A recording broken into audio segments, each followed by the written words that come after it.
a analizar primero el entorno, que nos va a permitir reflexiones muy interesantes desde el punto de vista de la crítica arquitectónica y también desde el punto de vista de lo que queremos hacer en la facultad, de los cascos históricos. Vamos a hacer reflexiones que espero que les resulten de ayuda, o sea, temas poco frecuentados cuando admiramos una ciudad. Pasando solo, no sé por qué, no toqué nada y se pasan solo. Bueno, gracias. Entonces el entorno, luego veremos el interior y antes el envolvente. Empezamos con el entorno. Bueno, los egipcios fueron precursores con esto de hacer un monumento y establecer una avenida previa para que tengamos una escala visual adecuada a la hora de apreciar un monumento, ¿no es cierto? Muchas veces tenemos monumentos que quedan obstaculizados en la ciudad por el paso por la aparición de nuevas construcciones y entonces se pierde lo que es el punto de vista adecuado del monumento en sí mismo. Entonces los egipcios fueron precursores. Los griegos también, a la hora de construir, es más, se diferenciaron netamente de los romanos en el sentido que un templo griego está contemplando el entorno paisajístico. En cambio, el templo romano, por hacer un contraste fácil, está preparado para la ciudad. Entonces va a estar muy trabajado de frente y poco trabajado en la parte posterior. ¿No es cierto? El templo romano. Aparte no tenían los refinamientos ópticos de los griegos. En cambio, el templo griego está pensado para integrarse un paisaje, un entorno, ¿no? Primer cuestión. Bueno, acá vemos cómo es la parte de atrás de un templo romano. No me interesa tanto, interesa la fachada. ¿No es cierto?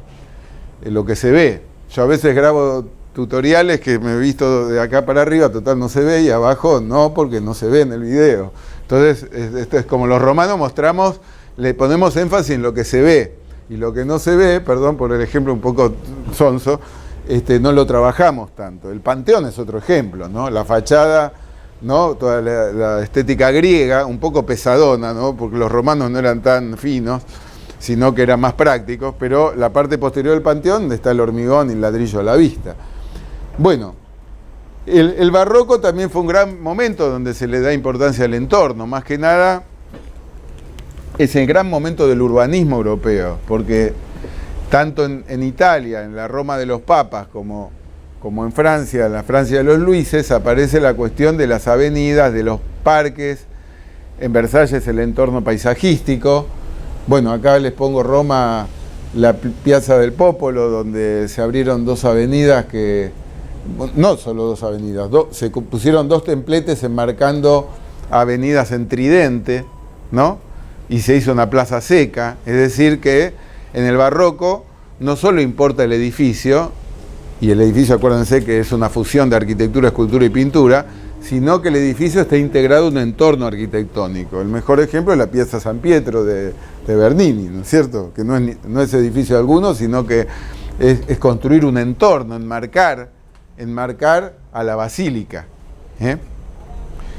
Entonces, vamos a hablar el entorno y vamos a reflexionar un poco sobre lo que significa el entorno y muchas veces cómo sacrificamos edificios que molesten al monumento. Bueno, el caso más típico que ustedes habrán estudiado, las reformas del barón Haussmann en la París de Napoleón III, donde la París que tanto nos gusta y le gusta a tu tía Delia es producto de haber demolido el patrimonio medieval, ¿cierto? Pero esto no solo, en la introducción de nuestro curso no lo dijimos solo con París, que se reguló la altura de los edificios, bueno, fíjense cómo hubo demoliciones, para que podamos apreciar adecuadamente monumentos determinados. Se abrieron grandes avenidas que los críticos de Haussmann decían que era para movilizar tropa para reprimir a una clase obrera emergente en la revolución industrial. Es decir, hay toda una modificación de la estructura urbana europea para que el monumento tenga un adecuado entorno. Y esto no pasó solamente en París, la demolición de monumentos, también pasó en otras ciudades. Yo les voy a mostrar ejemplos menos conocidos, pero por ejemplo la Florencia que tanto nos gusta, con el Duomo ahí aislado, también es producto de una demolición masiva en el entorno del Duomo, ¿no es cierto? Entonces, fíjense estas daguerrotipos, el saneamiento de Florencia, ¿no? También hubo épocas de grandes pestes, entonces se buscaba más aireación, plazas, y arrasar con todo lo que no era considerado representativo y dejar el monumento destacado. El entorno de la catedral, Santa María dei Fiori, ¿no? De Florencia, es producto de haber demolido una serie de edificios que fue el plan Pocci, ¿no es cierto? Acuérdense ustedes, haciendo un poco de historia italiana, que Italia es una unidad política muy nueva, muy reciente, porque en realidad hasta el siglo XIX llegó como una dispersión de distintas unidades políticas, hasta que se proponen la unidad de Italia. La primer capital de Italia va a ser Turín, por lo cual Turín, no les traje imágenes creo para no ser demasiado plomo, Turín lo conozco perfectamente por ser, bueno, el origen de los salesianos, que fue mi tema de investigación. Turín también fue muy modificada. La vía Roma que vos ves en Turín es una vía del siglo XIX, producto de haber monumentalizado la ciudad cuando fue capital. Después la capital, a medida que va creciendo Garibaldi, van avanzando y se vencen a los estados pontificios, la capital se traslada a Florencia, y ahí Florencia tiene una gran transformación como capital de Italia, donde hay que hacer edificios de Estado nuevos, donde hay que mostrar una capital de una nación nueva. Entonces hay demoliciones.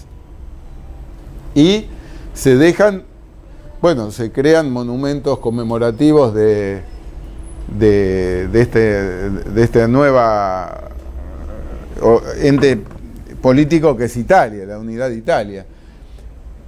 Entonces tenemos las transformaciones de Florencia, pero también, en Roma, pues peor. En Roma la hice un poco largo y me van a disculpar.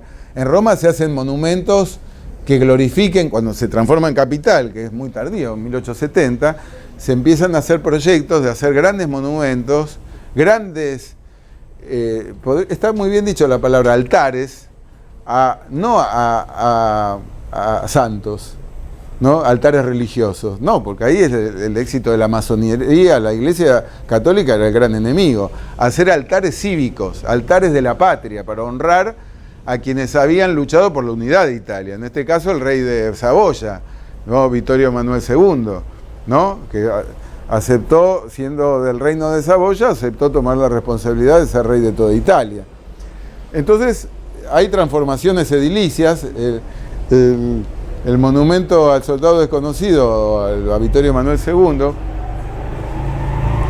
después la vanguardia lo va a criticar mucho. Si ustedes lo ven entrecerrando los ojos, ¿a qué monumento les recuerda de nuestra ciudad?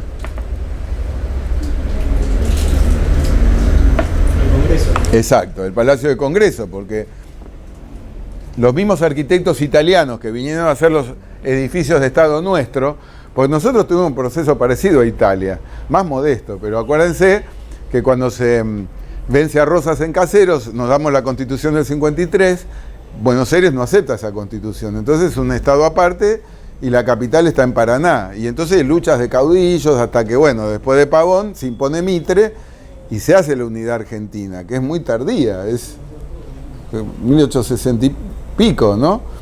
Y recién la Argentina se concreta como unidad política con la conquista del desierto de Roca en 1880. Ahí recién aparece Argentina. Entonces había que crear edificios de Estado. Y ahí aparecen todos los proyectos realizados por arquitectos italianos que venían de laburar esta etapa se llamaba Risorgimento italiano. El Risorgimento italiano en arquitectura es esta estética ecléctica, mezcolanza de los distintos periodos de la historia de la arquitectura italiana, y lo que se quería buscar con este menjunje, o lo que se llamaba despectivamente pastiche, no sé si ustedes tienen abuelos italianos, lo entenderán mejor, pero si no se los explico. Una unidad cultural que Italia no tenía, porque el Véneto era muy distinto de la Lombardía, del Piemonte, de menos del sur, entonces había que armar una unidad. ¿Cómo se lograba esa unidad? Con un estilo arquitectónico que mezcle todos los estilos de las distintas regiones de Italia. Entonces te queda un pastiche medio recargado, de pastelería. despectivamente le han llamado la máquina de escribir de esa época que tenían esta forma. Bueno, y todo esto erosionando el entorno, porque hubo que demoler edificios del entorno que se remontaban a la antigua Roma, no era poca cosa, y que alteraron también el protagonismo que tuvo el foro, lo que ustedes conocen como foro romano, ¿no? De la época del Alto Imperio, que estaba al lado, que está al lado.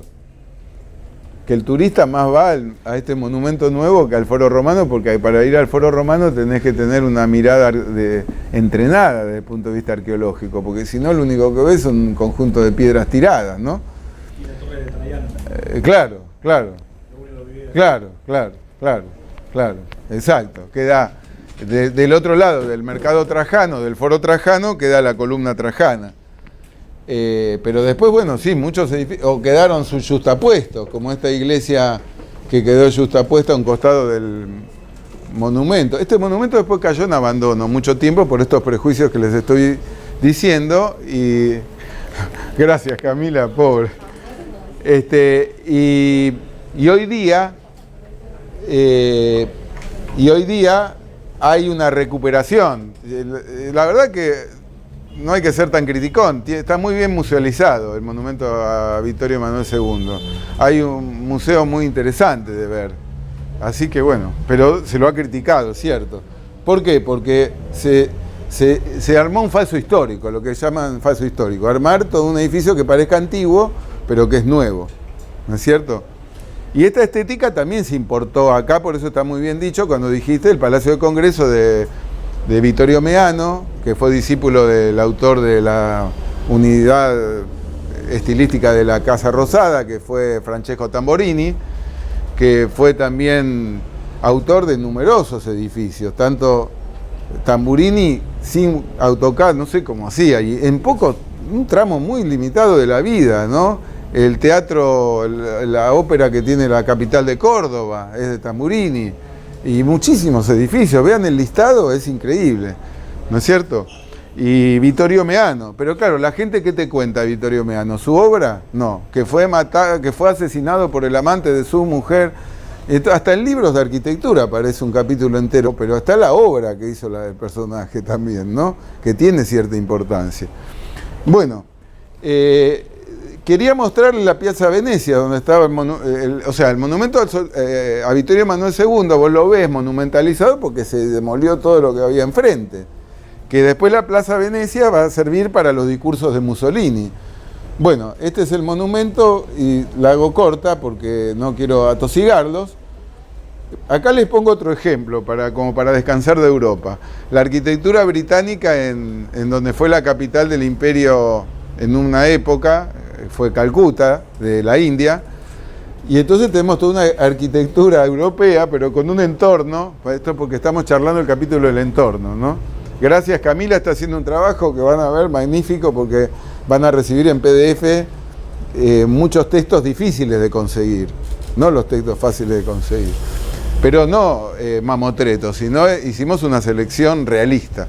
Bueno, les decía, en Calcuta tenemos edificios con un entorno que tiene que ver con una cultura totalmente distinta, porque cuando los ingleses se retiran de la India, aparece el nacionalismo muy fuerte, primero por Gandhi y después con un discípulo de Gandhi que fue Nehru, y después con toda la descendencia de Nehru, los tan demócratas que han dejado como una dinastía, porque hijo, nieto, bisnieto, todo Nehru, ¿no es cierto? Indira Gandhi, y hasta ahora que está ahora hay un presidente muy distinto del partido del Congreso, pero la independencia de la India estuvo hegemonizada por el partido del Congreso, excepto ahora que hay un presidente diferente, ¿no?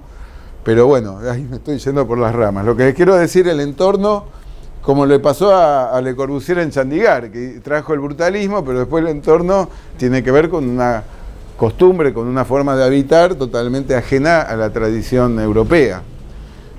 Y les decía, en Roma, bueno, ya hemos comentado que vamos a encontrar un entorno, en unos casos estado ruinoso, por distintas razones, no por falta de presupuesto, sino por distintas miradas desde el punto de vista de la restauración. seguramente les comenté que abundan más las columnas policromadas porque las de blanco de Carrara eran muy útiles para moler y hacer cal. Entonces por eso no hay tantos mármoles blancos, porque servían para hacer la mezcla para el hormigón antiguo, ¿no? Fíjense el entorno. Sí, por favor. Por ejemplo, ¿no? El patio del Belvedere en Roma. Sí. ¿No? Se me viene un poco ahora a la mente estas esculturas o estos bustos que quedan al aire libre y hay otros que son protegidos o están como más ocultos o algo. ¿Eso era una cuestión artística, un criterio artístico al que se sometía el artista, digamos, para crear esa especie de exposición como más resguardada o más... Bueno, muy buena tu pregunta. Te voy a contestar lo más breve, sintético posible para aclarar conceptos. Muchos monumentos en la antigüedad estaban en el espacio público, pero a partir del siglo XVIII y XIX empieza a haber un interés arqueológico por lo antiguo como nunca había habido. Porque esto de que nos interese lo antiguo empieza con el descubrimiento de Pompeya y Herculano a fin del siglo XVIII. Y después hay un renovado interés en el siglo XX, bueno, especialmente con Mussolini, que tenía ínfulas imperiales. Pero en la posguerra y a lo largo del siglo XX en Italia aparece la Carta del Restauro y la forma de cómo se debe restaurar un monumento para no hacer el falso histórico. Y aparece la cuestión de la lluvia ácida y de la contaminación ambiental por el automóvil. Entonces muchos monumentos que estaban a la intemperie se empiezan a resguardar en museos y se dejan a intemperie copias. Esa es una... Exacto, exactamente. Ejemplo muy bueno, muy buen ejemplo. Entonces se trasladan a lugares protegidos y se colocan copias. En el caso de Florencia está arriba, hay una copia del David, del cementerio bárbaro, hay un cementerio que nadie va porque hay que subir. Por suerte todos se quedan. Y ahí vas a ver una placita intermedia que hay una copia del David. Bueno, con el monumento a Marco Aurelio, que era antiguo, ahora está dentro de una carcasa transparente muy útil porque era de bronce, ¿no? Y aguantó casi 2000 años. Entonces está esa tendencia a resguardar el monumento antiguo y dejar la copia afuera.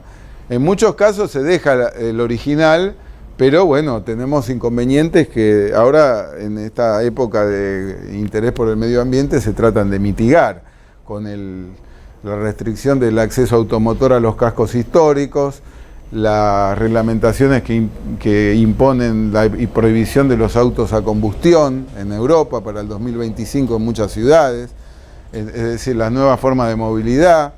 Está esa discusión de la degradación ambiental. Entonces, muchas veces se los coloca en resguardo para que no se sigan degradando por la aceleración que impuso el desarrollo industrial en las ciudades. La vibración del terreno con el transporte automotor provocó una movilización de las piedras de grandes monumentos que han durado 2000 años y que con el siglo XX aceleraron su peligro por la vibración de transporte automotor, por ejemplo, y muchas otras cuestiones. Bueno, acá les quería mostrar Padova, otra ciudad magnífica que también tuvo sus modificaciones, porque cuando todo el mundo va a Venecia, que ahora van a poner molinete, lo que quiera, pero a media hora de Venecia está Padova, que es espectacular como ciudad, Padua, y vas a encontrar el Gatamelata de Donatello y muchas cosas interesantes y poca gente. Pero también este es el Palacio de la Ragione, que dicen que es el espacio cubierto más grande que tiene Italia, ¿no? Pero hay todo un trabajo del entorno para poder apreciarlo adecuadamente. Y bueno, si llegamos a Roma, ahí nos vamos a extender porque Roma tuvo muchísimas modificaciones a lo largo del tiempo porque fue centro de peregrinación mundial por ser la capital de la Iglesia Católica Apostólica Romana. Entonces tuvo modificaciones aún en la posguerra, con la desaparición de edificios muy antiguos. Hasta han tirado abajo 2 edificios del artista más importante del Renacimiento, que fue Rafael Sanzio, ¿no es cierto? Pero eso, vamos a un corte, una quebrada y volvemos.